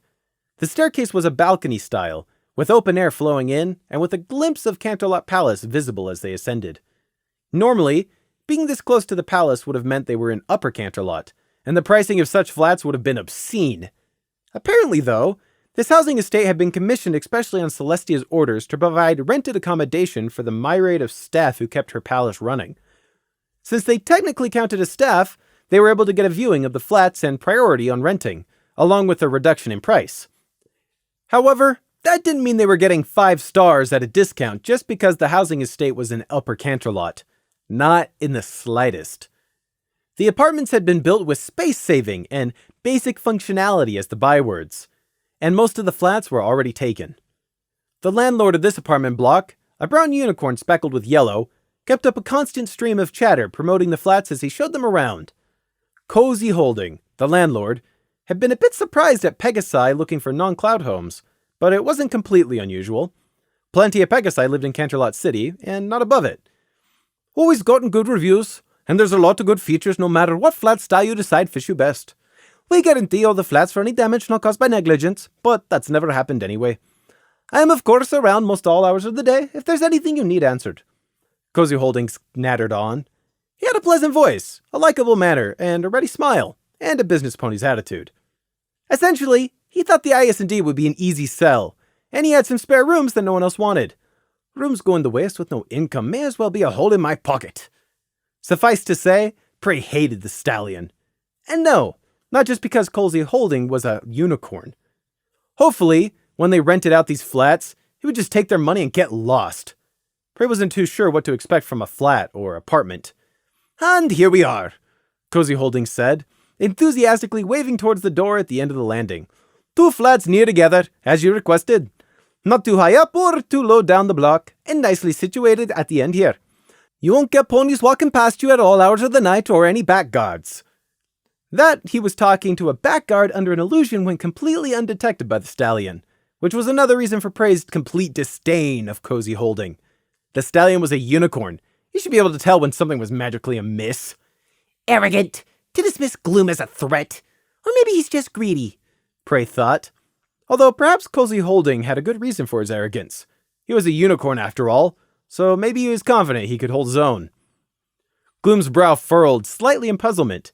Flats? I only see the one, he said, looking at the single door numbered 31. Of course, the 2 flats are inside. Here, let me lead the way, Cozy said, unlocking the door and pushing it open with his magic. There was a short, low, unadorned hallway. At the end were 2 doors facing off from each other, numbered 31A and 31B respectively. 2 separate flats, see? They just have the same front door. There will be a set of keys for you, Mr. Gloom, and the good Mr. Trace both, of course. Cozy Holdings assured Gloom, laughing like he'd made a joke. Sir, there's been a misunderstanding. It won't be me renting. I already have a flat. It'll be Crimson and Prey instead of me, Gloom said as Cozy unlocked the other 2 doors. The unicorn didn't seem to hear him, still chattering away and planning how best to make this settle. Learning Gloom already had his own place had come as a bit of surprise to Crimson and Prey. It shouldn't have really, since Gloom had been in Canterlot for 2 months before they'd ever turned up, so of course he would have a flat. A flat that he'd still been renting out, even though he was sleeping in the bunk room to keep watch on the other 2 of them. Crimson seemed like he felt slightly guilty over that. Prey thought it was Gloom's own fault for not canceling the contract or just refusing to pay. Here we are, Cozy Holdings said, pushing both 31A and 31B doors open. Both flats are functionally the same, so I'm sure it won't matter which pony gets which. But if you're feeling competitive, I'm sure we can toss a coin, he said, speaking as if the contract was already a done deal. It's not going to be. I already have a flat. It's going to be Prey and Crimson who are looking for accommodation, Gloom repeated, almost gesturing with his wing, but catching himself and just pointing at the 2 of them instead. Didn't want to break the dust pony amulet illusion after all. Huh? Cozy Holding said, not following. Them too. But there's only 1 pony adult. Prey was reluctantly brought out to Cozy Holdings' attention, where he stood next to Crimson. Prey and Crimson, see? Gloom repeated. She is not with one of you? Cozy asked in surprise, then shook his head. I'm sorry, but a fool's not eligible to rent a flat. All applicants must be over the age of 18 to sign any contract. She can only stay with one of you two. Bray is a lamb, not a pony, and he's a ram, not a ewe. Oh, I'm sorry, but the laws are very clear, Mr. Gloom. Pony or non-pony. Only some pony over the age of 18 who is a recognized Canterlot citizen can rent a flat, Cozy Holdings said regretfully. Regretful at what looked like it was going to be a lost sale. Privately, though, Cozy couldn't help but scoff at, how silly can you get? A baby sheep renting an apartment? Ha! Does this uneducated pony come from Cloudsdale? Bray is perfectly capable of living by himself, especially if Crimson is just next door, Gloom insisted. I'm sorry, but that's just not possible. Now, if he was to live with some pony who's a legal guardian, then that would be perfectly acceptable. But a minor absolutely cannot rent a flat, even if another pony is paying for it, Cozy insisted right back. Gloom opened his mouth to explain that Prey was actually a full member of the Night Guard and most certainly can rent this flat, but Prey coughed and interrupted him. By now, both Gloom and Crimson knew Prey well enough to know when he was conveying that he had had a scheme to solve the problem. Gloom smothered a flare of irritation at Prey's constant need to manipulate and sneak around every issue, because while it ticked him off, he also knew Prey's ideas usually work. And don't you forget it, Prey thought. So instead of protesting further, Gloom merely nodded to Cozy Holdings' words. All right, we'll come back to that later. For now, let's have a look at these flats, please. Glad we could get that all sorted up. Please do come in. I'm happy to answer any questions you might have, Cozy said, all smiles again as he waved for them to follow him. Prey waited for everyone else to go through, then entered last once no traps went off. It never hurt to be careful, especially when entering an unknown area, and he hated being this close to a unicorn enough as it was. Prey looked around the flat. When Cozy Holding had said the rooms were designed for functionality, what he should have actually said was designed to be empty. No tables or chairs, no carpets or curtains, cutlery, cupboards, wallpaper, decorations. There were 3 rooms in the flat. A windowless bedroom, lacking even an empty bed frame, a small bathroom without a mirror, and the largest room was pulling double duty as both the kitchen, dining, and living room. It was clean, but that was about all that could be said for it. The other flat was an exact copy. Cozy Holdings knew these 2 apartments were far below what anyone would want to rent. Any and all furniture would have to be bought at the discretion of the tenant, and nor did the rooms even have positioning or any view to make up for the lack of amenities. Yet Prey could hear that Cozy still intended to do his level best to get them to take both flats. Hopefully I can convince them this is all just a diamond in the rough. It's not much now, but this is merely a blank canvas. Anybody can see the potential to mold this place however they wanted, and at a steal of a price, too. Cozy Holdings started going off on his prepared sales speech as the 3 of them looked around. No Canterlot citizen would have wanted the flat. The 3 IS&D members saw nothing wrong with the place. 4 sturdy walls, clean running water, both hot and cold, no leaks, rot, cracks, or mold, plus floorboards instead of packed earth or cold stone. Why, this was luxury compared to what the 3 of them came from. 2 of them used to live hidden from civilization in caves, and the 3rd in a single-room log cabin out in a frontier village, followed first by no home, and second by a cell. A bit austere even by clan standards, but nothing that can't be fixed with a trip to the market, Gloom thought, checking the glow crystal set into the ceiling work too. And they did. As for himself, Prey still could scarcely believe he was going to be given this flat and trusted to come into the palace every day by himself. Although that probably had something to do with the fact that he and Crimson couldn't exactly run away, or fly away in Crimson's case. He looked around the empty flat, eyes roaming over the walls. And they want to give all this to me? Fleece had always joked with Gossamer that one day his younger brother would make it into Canterlot's university and impress all the ponies with what a sheep could do. This wasn't quite Celestia's school for gifted unicorns, but it was still Canterlot. In many ways, Prey was fulfilling both Gossamer and Fleece's impossible dream. And just like that, Prey's mood instantly soured. A shelter was a shelter. The opulence and extravagance put into it didn't really matter. Shelter, water, food.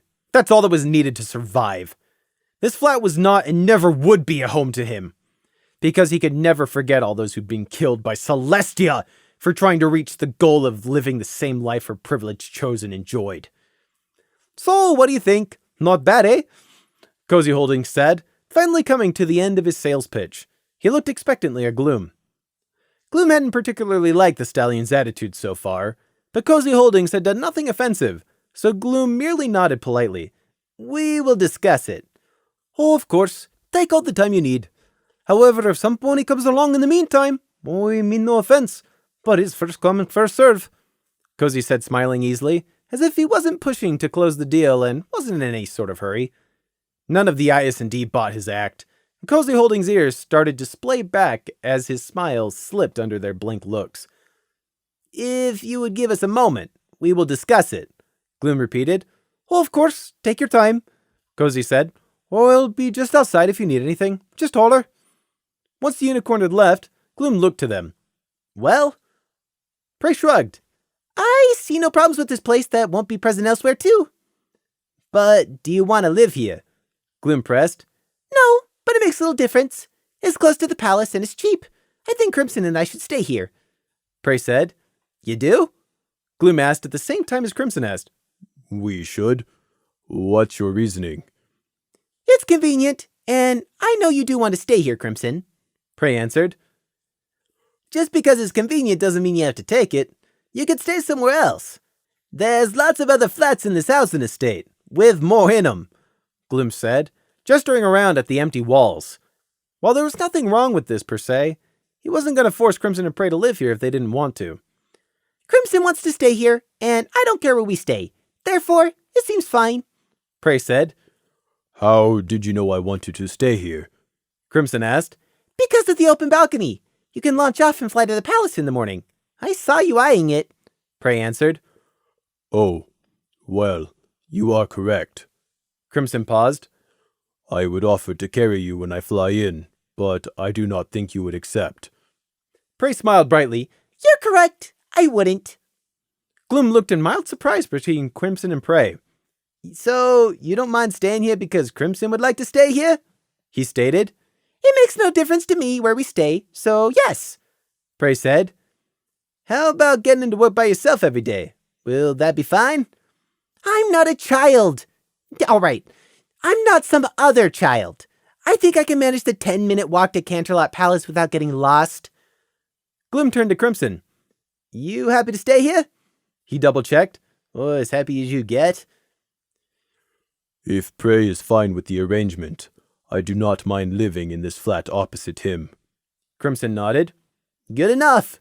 Alright, so since Cozy is offering a decently low price, do you both want to put down a deposit right now? Gloom asked, making to call Cozy Holding back in. Sir. Off duty, Gloom only. Sorry, yes. Gloom, there is still the issue of how we are going to get the landlord to allow Prey to rent, Crimson reminded him. I believe that question should be addressed to Prey, not to me. You have a solution already, don't you? Gloom asked, looking to Prey. Yes! It's a very easy law to get around. Just have both flats signed in Crimson's name. We will each still pay rent separately, but Cozy Holding isn't going to care where his money is coming from so long as he gets it, now is he? Gloom started nodding, then frowned at how easily Prey was able to spot a workaround for the law. I thought Prey had a legal solution, not merely an evasion. Crimson nodded. I have no problem with that. What? He asked when they both blinked at him. There is no harming coming to any pony. That law is written to protect children, but Prey is not at any risk. In fact, I rather think it is the other way around, and it is Cozy Holdings' purse strings that are at risk. The joke was unexpected, but appreciated. Good point. Gloom grinned. Eager to please Crimson, Prey gave an exaggerated eye roll. I'll have you know I have never caused anyone to go out of business. Not yet, anyway. Only because you've no hoof in business and I am the Night God. Who knows, though? There's still plenty of time to bankrupt some nobles when you grow up. I'll bet you'll even end up rivaling Triton Fell with all the money you're gonna make. Gloom joined in on the joke. Much like the two of them, he had little regard for money or business. As a Thestral, duty was the most important thing. All right, I'll tell Cozy Holding that you want the flats, and Crimson can sign for both and put down the deposit, Gloom said. Wait! Tell him we want to rent lowered from 100 bits a week to 60, and a fixed term of tenancy in the contract, Prey said. 100 to 60? That's quite a steep drop. I don't think you should get greedy on this, Prey. Gloom said. Trust me and do it. He'll still accept. I do not think, Crimson began. Trust me, I can save you and me some gold. And if he doesn't accept, we can go back up to 100. But I'm willing to bet he says yes. Prey said. How do you know that? Gloom asked dubiously. Prey beamed innocently. Let's go with mind reading. Besides, I've got to ramp up my game and start putting people out of businesses, remember? To Gloom and possibly Crimson's surprise, Cozy Holding did agree to the discount, and hardly even hesitated before he did so. Prey had known he'd had these 2 flats sitting empty for well over 2 years now without being able to rent them out even once. And any income at this point is better than nothing, Cozy had thought. They put down their deposits, or rather Crimson put the deposits down for both of them, of 350 bits in advance, and then signed the papers. There was a bit of an issue there, as Crimson, unsurprisingly, did not have any records in Canterlot, but they got it sorted out in the end. Cozy Holdings said they could pick up the keys in 1 week's time and move in. Then, quite satisfied at fobbing off the 2 empty flats, he bid them a good day and left, whistling a merry tune. So, Prey and Crimson were not getting out from under Gloom's yellow eye for at least 1 more week yet. And sometime between then and now, they needed to get furniture to outfit their flats, food and bedding, all while working their normal non-stop night guard hours. Easy. Compared to what they'd been doing recently, it sounded like the slightest problem. Besides, what did they really need? Some bedding, and that was about it. Who cared about furniture, curtains, fresh paint, wallpaper, or pointless decorations? Certainly not the IS&D. Finally, with the flat finding done and out of the way, came the fun bit their afternoon.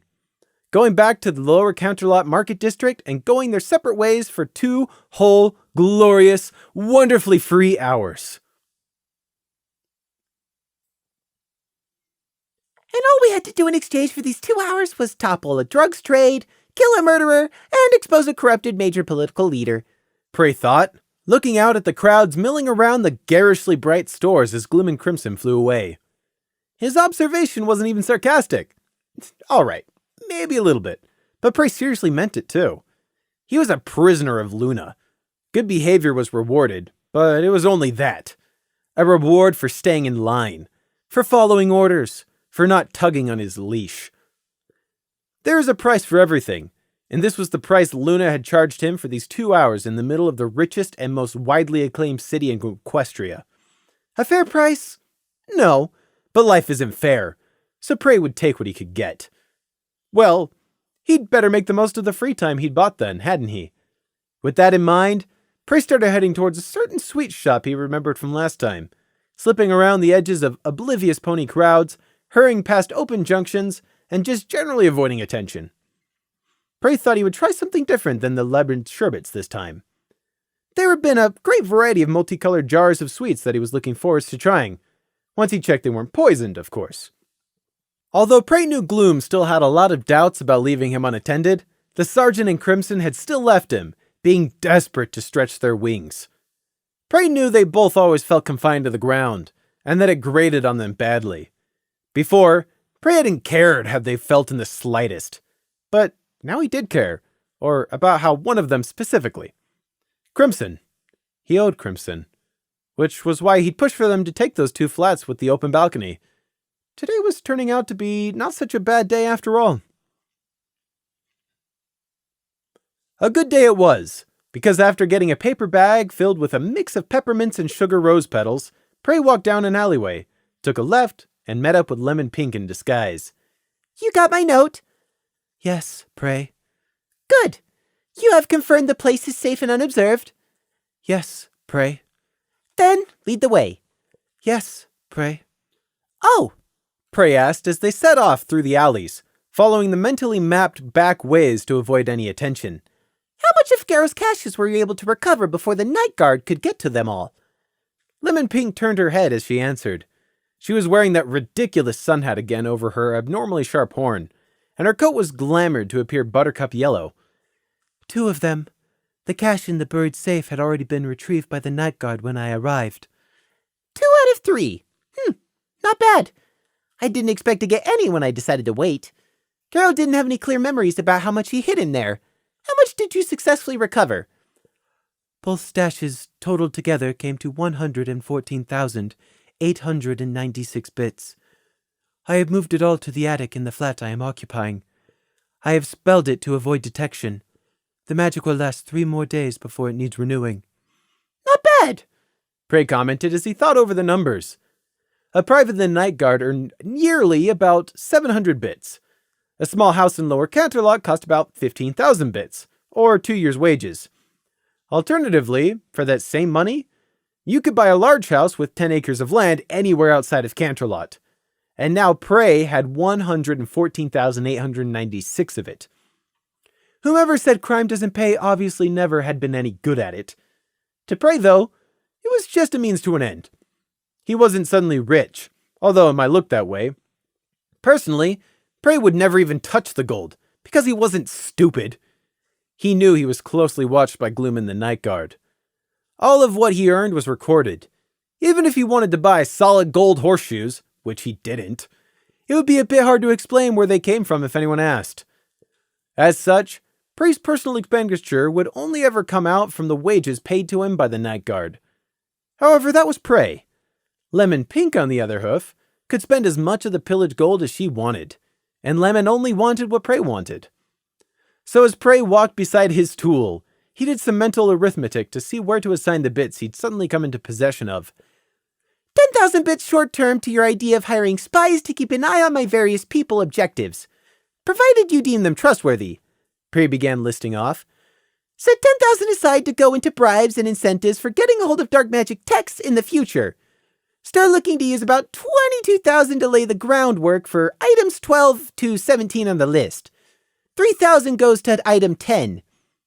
Lemon Pink nodded and memorized Prey's instruction as he continued to reel them off. Put another 10,000 aside broken into 2 stashes, and find places to secure them in Canterlot, just in case. The rest goes towards obtaining any artifacts with magical properties, information I'm after, or research material. You know what to look for.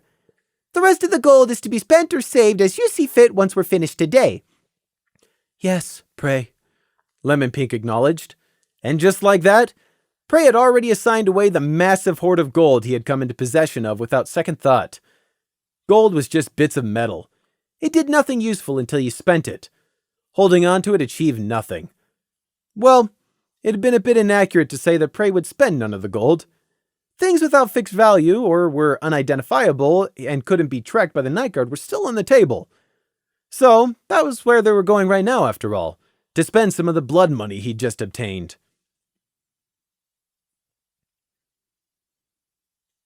Prey smiled to himself and looked around the covered square of the underground market.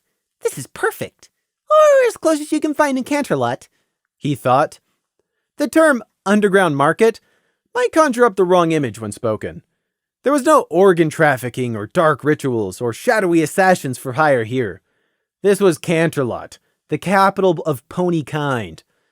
Most others would have still called this a black market, but Prey only judged it to be an underground market at best. But if you were to ask any of the shady characters with questionable backgrounds and morals in Lower Canterlot about a black market, this is where they would inaccurately point you with much sideways muttering and subtle ear flicks before hurrying away with their heads down. Perhaps one good way of differentiating between classifying this as only an underground market to Prey and not a black market like ponies called it was by what it sold. Everything for sale here, while heavily frowned upon, was not illegal or exploited some loophole in the law. By Prey's understanding, said loophole was usually there simply existed no specific restriction against that particular item. Yet. One such example? Red meat. Pig and chicken. There was only one place in the whole of Canterlot you could get butchered cuts of meat that weren't fish, and that was here. Not illegal, but you certainly wouldn't want anyone seeing you buying it. The market square was actually more of a market circle. An almost unbroken line of shops packed tightly together circled around the circumference, chipped paint on the store signs. Those were the permanent shops. In the middle of the circle, the courtyard was taken up by the less permanent variety of more traditional stalls. Wooden makeshift countertops set up on the back of carts, with canvas tent roof covers. The market circle was small, only 8 of the permanent shops and about 12 of the stalls. Because of its positioning right up against an upper level of Canterlot, the whole underground market was overshadowed. Which was the shop you found for me? Prey asked Lemon Pink as he looked around. The underground market was almost unattended, with only a few ponies drifting between stalls. Prey noted that all of them wore some article of clothing which hid their cutie marks, vendors included. He bet none of them introduced themselves using their real names either. That store holds the items I believe are of interest to you, Lemon Pink said, indicating with her eyes. She did not point. Pointing might draw attention. The vendors did not call or hawk their wares. They seemed apathetic, probably only set up there because they had no better place they could try and sell at. They looked resigned. Prey nodded. We proceed, he ordered. Lemon Pink removed the floppy sun hat and put it on Prey's head. It fit, despite being ridiculously large on Prey. How long did it take to place the runes? Prey asked, reaching up and patting the brim. He had ordered Lemon Pink to create this array in his last note. She would be the primary user of this hat, but right now it was for him.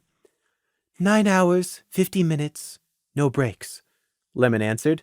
That took too long, Prey observed. Agreed. It seems I do not have an affinity for runes, Lemon Pink agreed without protest. Unfortunate. It seems only the knowledge of the runes carried over. My experience with creating them didn't. This bears further investigation in the future, Prey decided, putting the matter aside for now. The simple notice me not runic array on the hat would still function, regardless of how long it had taken Lemon Pink to make it. It wasn't that people wouldn't be able to see Prey under the notice me not array. Rather, it meant that unless they looked closely or he drew attention to himself, they wouldn't remember any details about Prey once he left. Just that there'd been a small person wearing a hat, maybe with white fur? Their minds would fill in the blanks. Prey checked the arrays was working properly, before nodding at Lemon Pink to lead the way. The sun hat didn't affect her because she was aware of it, and being a mind mage, this sort of thing wouldn't work on her anyway. The bell on the shop door let out a sad ting as they entered, and then another as the door shut. The glass was frosted, so no one could look in or out. The smell of damp earth immediately became almost tangible.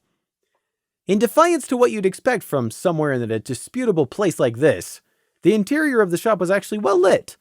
Reason being, the greenery which grew everywhere demanded it. This was a plant nursery and herbalist shop.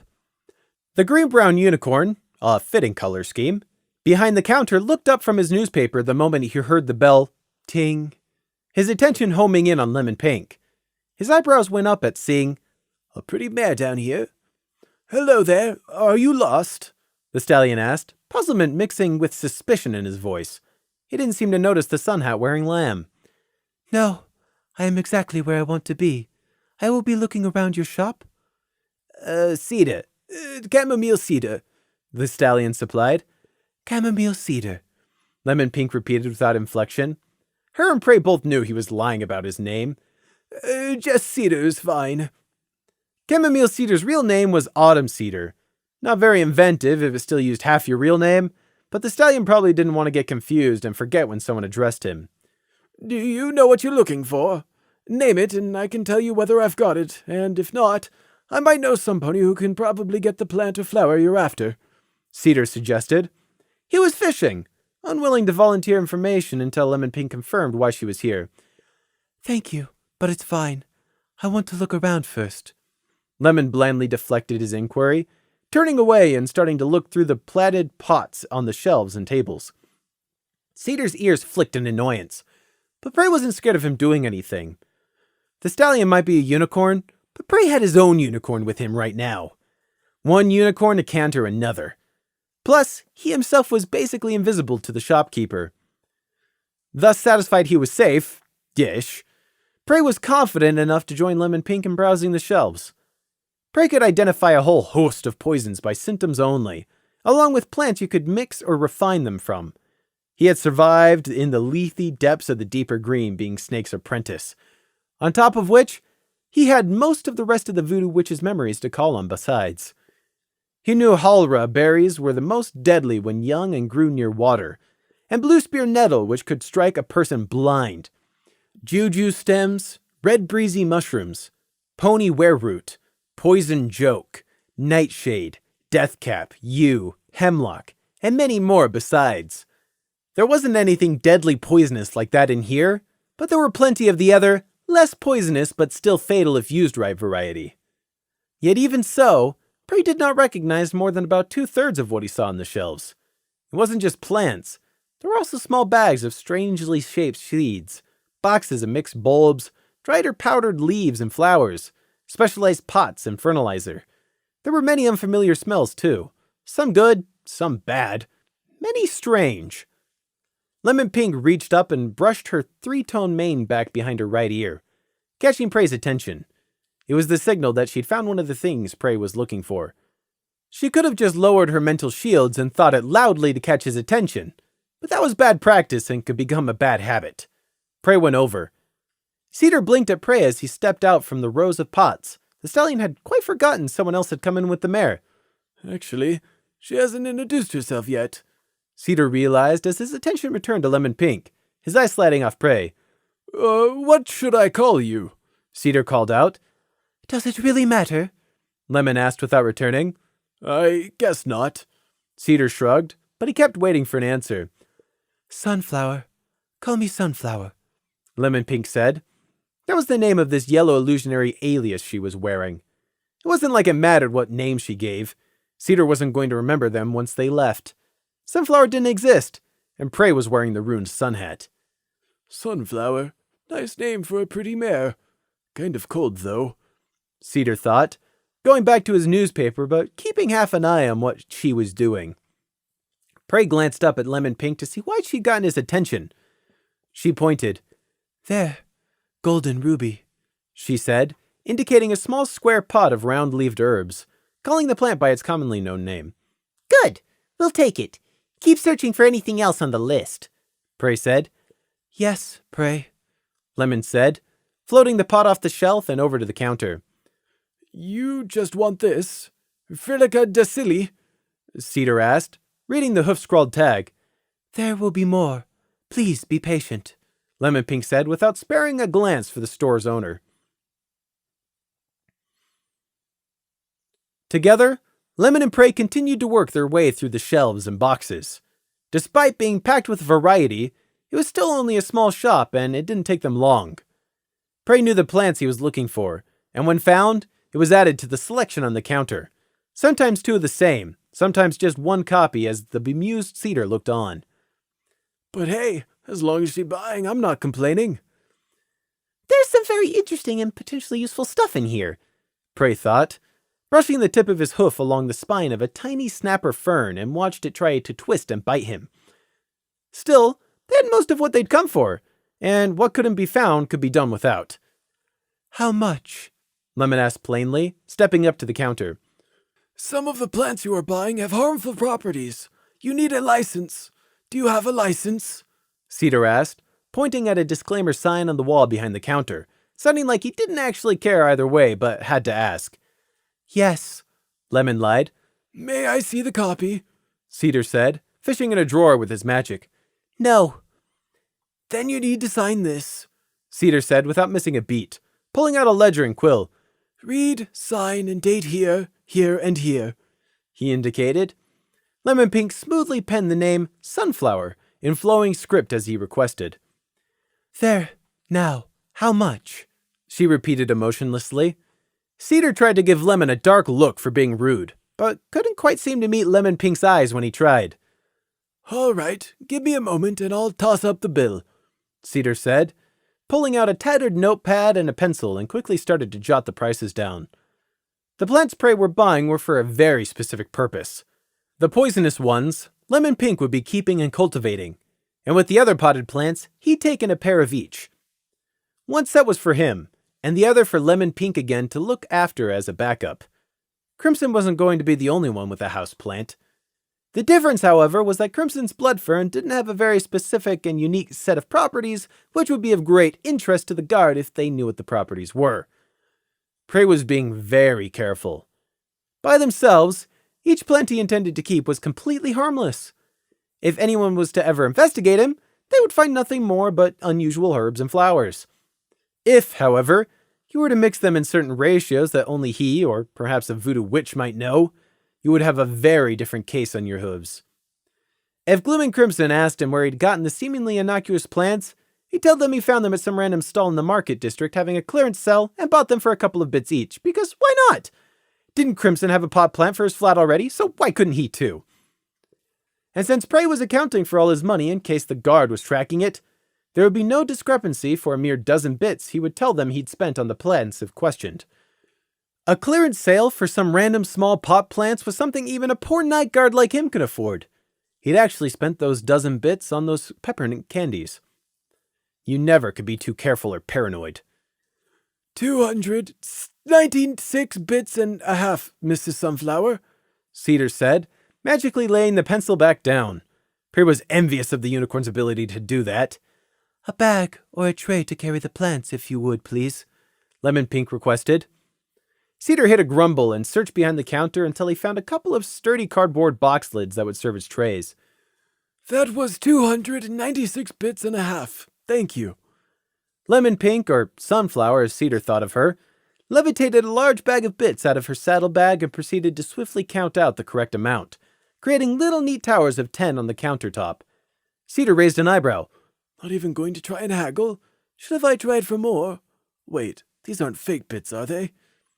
Cedar surreptitiously picked up one of the bits in his aura as Lemon continued tallying up the correct amount, and cast a quick spell on it. Not that trying to be sneaky hid his actions from Prey and Lemon. Nope, completely genuine. That's a relief. Cedar thought, putting the bit back down. A cantrip spell to check if the bit really contains the correct purity of gold, Prey observed. Working in the place like this underground market, it was probably a necessity of business to know such a detection spell. Thank you for your patronage and have a nice day, Mrs. Sunflower, Cedar said, sweeping the bits off the counter into a money bag. Come again. Lemon Pink didn't waste breath on replying. She picked up the two box lids, levitating one onto Prey's back and the other onto her own. Oh, hey, that's right. She brought her full in with her. I hope the filly knew not to eat anything in here. Prey rolled his eyes as Lemon Pink pulled the door open for them to go. When a tray of mixed bulbs and seeds caught the corner of his eye, Prey's head jerked around. Sunflower, can we please stay a while? Come back in and close the door, maybe, Prey called out sweetly, surprising Cedar. Lemon Pink turned around immediately and shut the door again. Incidentally, she was now also blocking anyone from entering or leaving the shop also. Not that Cedar noticed. Mr. Cedar, what's this box? Are these flower bulbs? Prey asked. Cedar stared in surprise at Prey. Lamb, not a filly, he mumbled to himself. The runes on the sun hat were doing their job.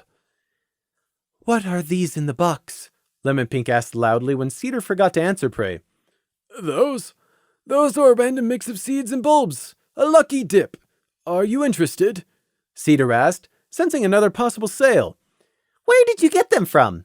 Prey asked. Cedar spoke the answer to Lemon Pink, ignoring Prey because she isn't the one carrying the bits. And also incidentally getting Prey's gender completely wrong again. My suppliers often bring me interesting seeds and tubers, and the ones that nobody can identify go into the lucky dip there. Would you care for a go? So you have no idea where these particular bulbs come from? Prey asked, holding up a pair of spherical, red-vined wrinkled pods, each about 2 inches across. He was smiling widely at Cedar, but his eyes weren't smiling. Again, not that the stallion noticed. Cedar glanced at the two bulbs. Nope, they might have come from anywhere. That's part of the fun of it, being lucky dip, seeing what will grow. Seeing what will grow? Yes, I suppose that would be interesting to see, Prey mused. He turned his head to look at Lemon Pink. Can we get these two, please? He asked brightly. Cedar never saw the signal Prey gave her. Lemon came back to the counter, already fishing out the bag of bits again. If you insist. Mr. Cedar, might we please have a bag? A small paper one would do. Cedar turned to get one. Sure, coming right up. Lemon Pink's horn flashed silver and red. Her buttercup yellow coat illusion vanished and a blast of magic shot from her horn. The crackling, stunning spell caught Cedar in the back of his head, and he went down without so much as a groan, sprawling over the floor. Bar the door, Prey ordered, already ducking under the counter. and put your disguise back up. Yes, Prey, Lemon Pink acknowledged, locking the door and flipping the open sign to closed. Her silvery aura quickly reapplying the sunflower illusionary disguise. She'd had to let it drop to cast the stunning spell.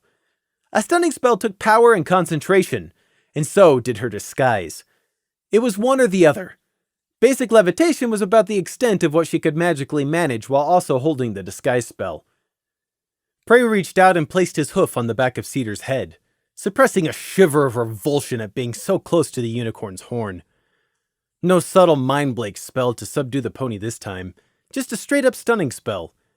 The mind blank only worked as long as the target wasn't shaken or stimulated in any way, and what Prey was about to do definitely counted as disturbing the victim. Let's see if I can't jolt that location free from your memories, Prey thought as he dived in. Entering the mind of someone unconscious was much easier than if they were awake.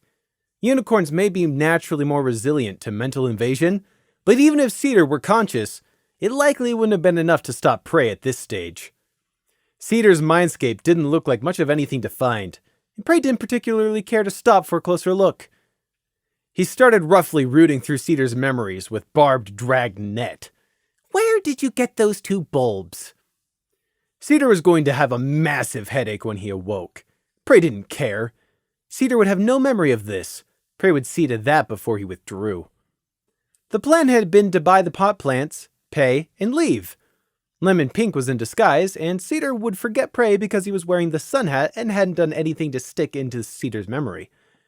All of that had gone out the window when Prey had spoken up to demand where Cedar had gotten the 2 eggs Prey had found in the lucky dip. They were eggs, not some strange pot plant, no matter what Cedar had mistakenly thought. Prey was searching for a specific memory, but he couldn't help but see other things too. Cedar had grown up in a rural town outside Canterlot, spending a lot of time exploring outside. He had 2 younger brothers who he'd become estranged from, his grumpy parents too. After school, he'd been taken on to fill an open job post at a run-down botanical garden-cum-lab before it had finally been closed down. Some years ago, he'd moved to Canterlot in hopes of finding a market for the strange flora and fungi he so often worked with. Not important. Prey pushed the memories aside. Where's the information on Cedar's suppliers? Where did he get these, and from whom? Prey searched and searched. It had to be recent, within the last 4 months. The eggs wouldn't have lasted longer. But he couldn't find anything. Cedar had 3 ponies he bought from off and on, and he didn't remember where what came from whom. Prey had often found that this was the problem with memory probes. Mundane and non-important memories tended to fade over time, losing detail and focus. Where did 2 random seeds out of the multitude Cedar dumped into the lucky dip bin come from? The unicorn hadn't a clue. Useless! Prey thought in frustration.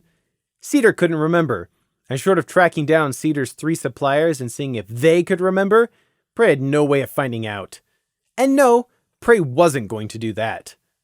Dissatisfied, Prey began the task of cleaning up after himself, removing Cedar's memories of him and Lemon Pink coming into the shop.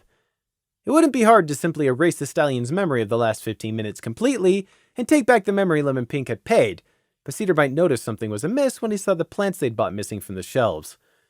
So instead, Prey painstakingly constructed a false set of memories of a red and golden unicorn mare with a funny accent, also by the name of Sunflower to match the disclaimer in the ledger Lemon Pink had signed, who'd come into the shop and bought the plants instead.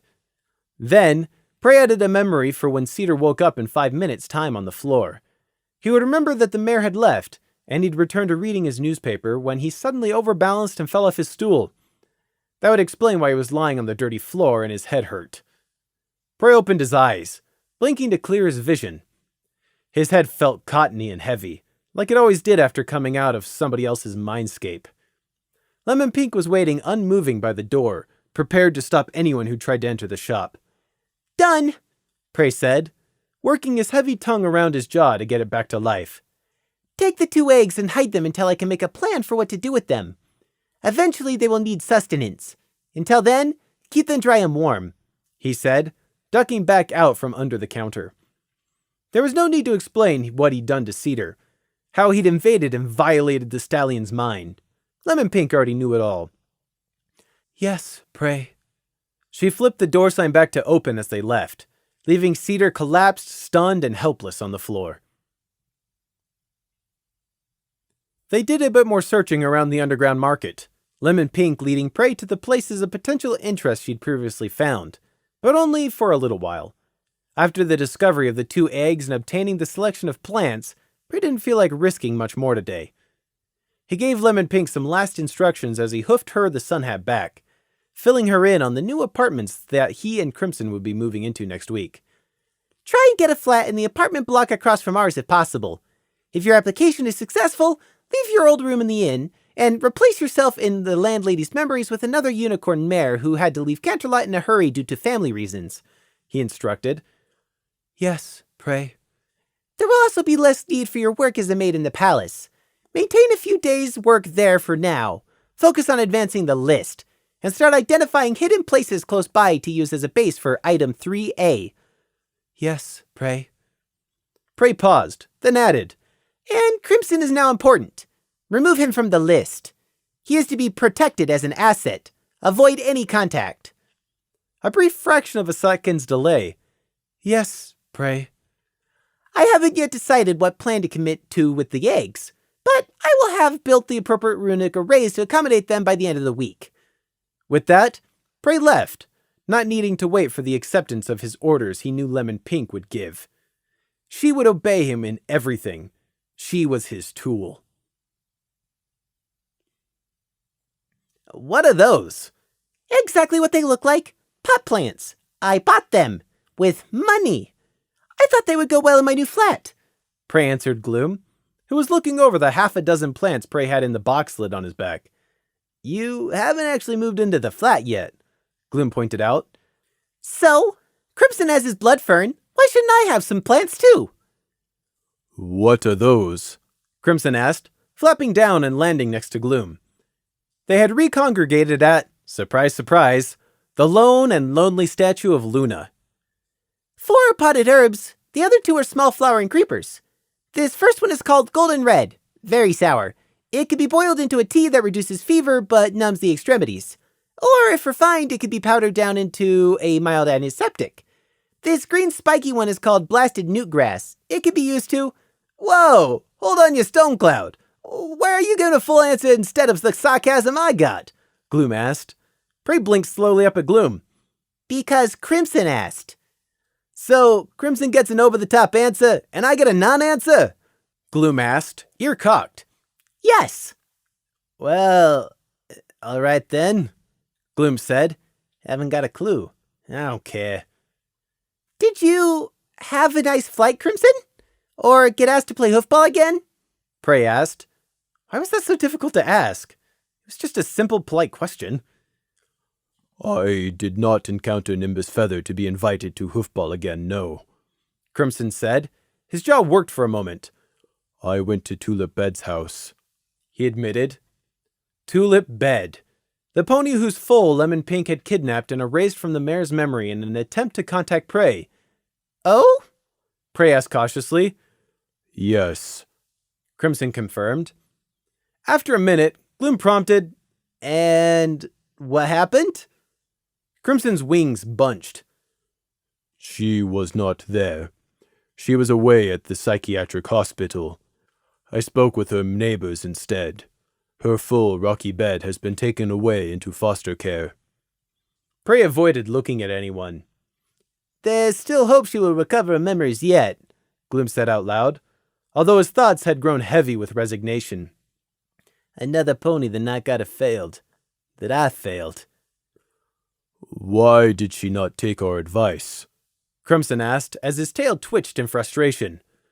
Why didn't Tulip Bed listen? I warned her it would be tough and she would need to seek help. Prey felt the strange need to protest. Maybe this is her seeking help. Ponies. Here Prey had to work to keep his lip from curling there. Ponies here in Canterlot aren't as strong as you think. Mentally. Few have ever faced real tragedy or loss. They can't do things we can. But that's not to say Tulip Bed won't get better.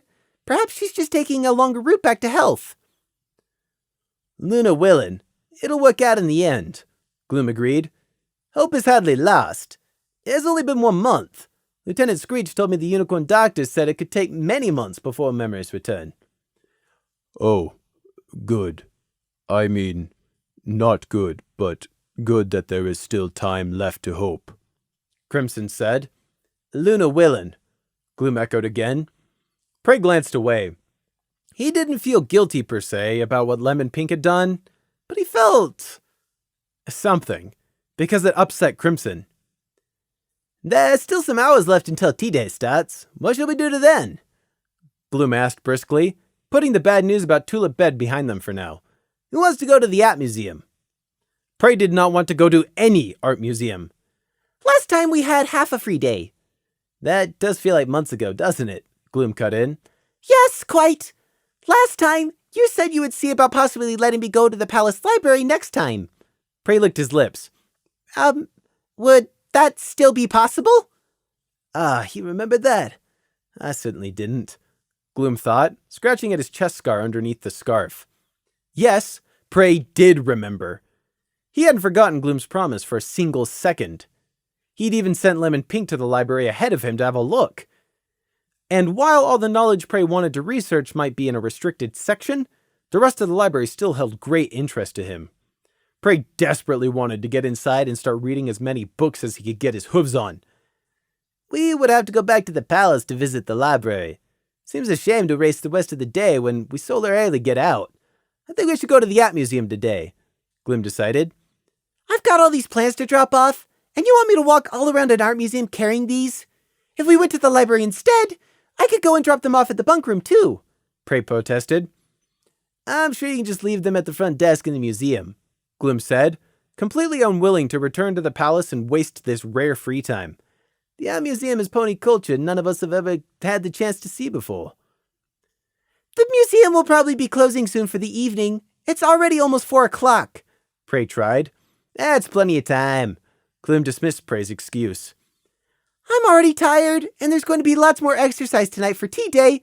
Nah, we're going to the museum now, Gloom snapped at Prey. And if they weren't illusioned, his fangs would have flashed. Prey and Crimson stopped walking. Gloom took a deep breath, letting the sudden spark of anger pass. It was not called for. It was nothing worth getting worked up over, Gloom reprimanded himself. It was their day off. He shouldn't have gotten angry over something so trivial. So why had he? Of course he knew the answer. They all knew it. I'm still mad at that moon-blatted griffin.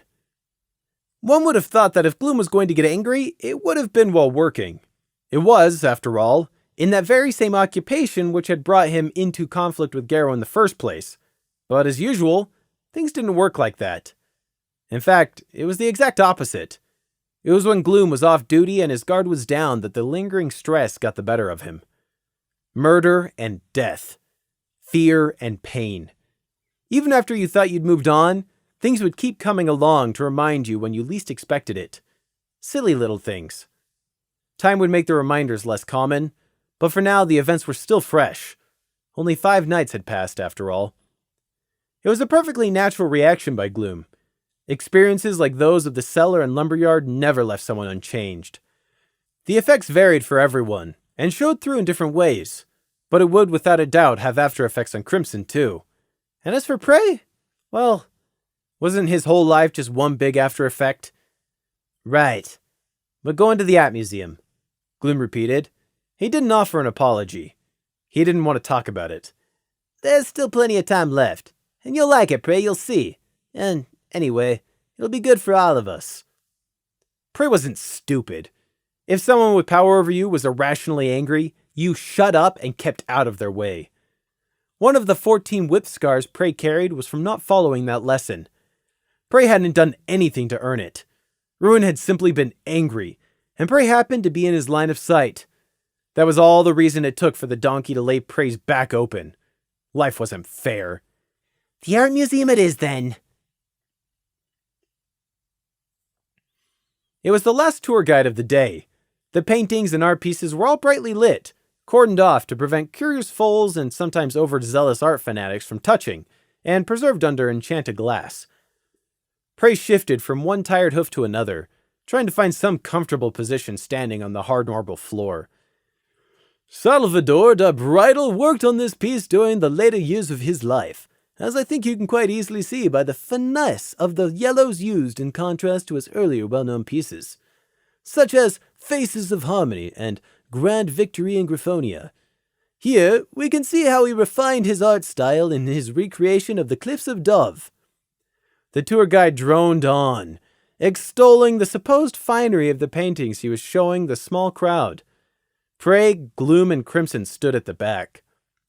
This particular painting, one of a miserably large number they'd been shown over the last hour, was a huge canvas piece and was called Mortality at the Cliffs of Dove. On it, slightly faded paint depicted the cliffs in question, or rather, the huge rift in the land, the far side shrouded in mist. The artist had taken a few artistic liberties. Prey didn't imagine there'd ever been a real line of Pegasi lining up to try, and fail in vividly over-the-top portrayed tragedy, to fly across the chasm one at a time. Honestly, if Prey had wings and could fly, and he saw his fellows leaping off some cliff and plummet as their wings failed to work, he'd take the hint. The tour guide was somehow still going, his throat by some miracle not having seized up or run dry. I think this one portrays with startling poignancy the nature of our own mortality, and the unconquerable nature of ponies to try against all odds. Only Her Majesty, Princess Celestia, is made to ascend these plains to a higher existence. By the night, this is dull, Gloom muttered, deeply regretting his choice to bring them here. It was better without the tour guide. I do not need to be told what to think of a painting, thank you very much, Crimson said in quiet agreement. And we wouldn't have to spend half an hour on looking at the same piece over and over, Gloom added, tail swishing as he snorted, but softly so as not to distract the rest of the tour group who were listening with rapt attention to the guide. How can they still be interested in what he's saying?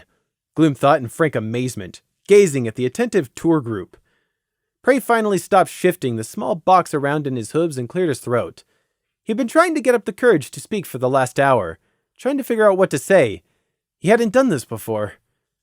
Gloom and Crimson glanced at Prey when he cleared his throat. Here, Prey said, shoving the plain box over to Crimson. What is this?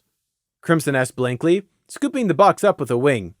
I got it for you, Prey said. Gloom and Crimson were both surprised by that. You bought a gift for Crimson? Gloom asked in interest. Yes, for Crimson, Prey replied, wishing Gloom would shut up and stay out of this. The gift had been for Crimson, not Gloom, so the Thestral should keep his mouth shut. Why? Crimson asked blankly. Because, just because it was something you would want, Prey answered. Because he owed Crimson. This is what you were supposed to do for someone you owed, right? Prey didn't actually know, but he was attempting to try. I don't need anything. You didn't need to, Crimson said. Gloom gave Crimson a not-so-subtle nudge. Crimson blinked uncomprehendingly at Gloom for a moment as the disguised Thestral tried to send the hint. Say thank you, Gloom muttered out of the corner of his mouth. Oh, right, I mean, thank you very much, Prey, Crimson said, dispassionately considering the box. He made to put it away in his new saddlebag. Gloom sighed. Are you not gonna see what Prey got for you, Crimson? He prompted. Luna, it's like guiding a fool. Although, why Prey did this is beyond me. Didn't think Prey would ever give some pony so much as a push off a rock. Right, Crimson said again, halting his actions and opening the box instead. The plain cardboard opened to reveal a polished ring of thick green stone, resting on a bed of crumpled newspaper. It might have been made from emerald or jade from the deep green of the stone. It certainly looked nice, but what were you supposed to do with it? Put it on a shelf? Make a paperweight? Looks nice-ish, but what practical use is it? Gloom thought, rather disapprovingly. I thought Prey would know better than that. Thestrals had little place for something which had no practical use. They lived Spartan lives with austere homes, although Prey had learned that back in their clans, their culture did go in quite heavily for traditional silver clan jewelry, a bit like zebras did with gold hoops and earrings. However, this ring of dull emerald didn't look to be something that could be worn, and it certainly wouldn't be worn on duty, which the IS&D were basically on all the time. What is this supposed to be for? Crimson asked, examining the gift critically. Maybe you could use it instead of one of those metal mane rings? Prey suggested, gesturing vaguely at Crimson's tied-back mane. Truth be told, it was the only possible use he could think of for this gift. There was nothing else he could have gotten Crimson which he would have kept on his person that was not either a weapon or armor. He would have had some explaining to do if he got one of those for Crimson. Maybe, Crimson said. You didn't go out and buy anything expensive, did you, Prey? Gloom frowned. With what mountain of money? But no, it was just something I saw sitting around in a stall I thought Crimson might have a use for. The seller probably found it in his attic, left over from his great-grandmare or something. Prey dismissed. It was a lie, but a reasonable one that wouldn't tip Gloom's talent off. Then he should not have sold it if it is a family heirloom, Crimson said, closing the box. Well, he did sell it, and now it's yours. Prey shrugged. Crimson blinked at him, then put the box away. Gloom gave him another nudge. Perhaps say thank you, he suggested, slightly exasperated. Thank you, Prey. I will, yes, thank you, Crimson said, turning his head back towards the tour guide who was still somehow going on about Salvador the Bridal. He didn't want it, Prey thought. He'd tried, but he hadn't achieved the outcome he'd wanted. But so what? If Crimson didn't appreciate the gift, it's not like it mattered. Prey's gift had come pretty much out of the blue, so there was no reason Crimson should have liked it. But Prey had tried. He owed Crimson, even if Crimson didn't like him.